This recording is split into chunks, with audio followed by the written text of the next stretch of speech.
एक चिमुकली जिने लहानपणीच तिच्या वडिलांना गमावलं. तिच्या आईची आणि तिची अवस्था नातेवाईकांनी अशी केली की जणू ते नोकरच.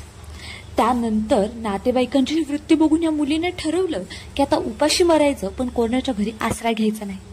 ही 7 वर्षाची मुलगी आयुष्यभर ह्याच मुद्द्यावर ठाम राहिली.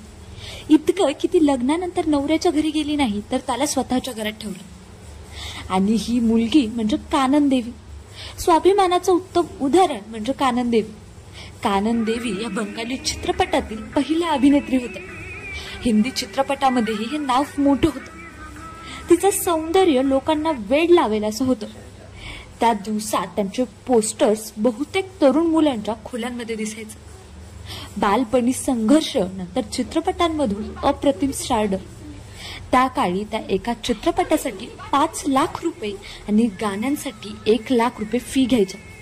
ही रक्कम खूपच मोठी आहे, कारण त्या काळात चित्रपटाचे संपूर्ण बजेट 15 ते 20 हजार रुपयापर्यंत असायचे.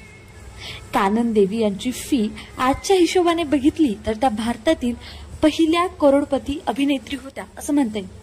कानन देवी यांनी एकूण 57 चित्रपटांमध्ये काम केलं असून त्यांनी सुमारे 40 गाणी गायली आहेत.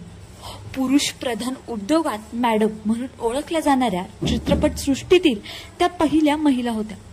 भारतीय सिनेसृष्टीतील कानन देवी हे एक असं नाव आहे ज्यांनी आपल्या अभिनयाच्या जोरावर यशाचं शिखर सर केलं.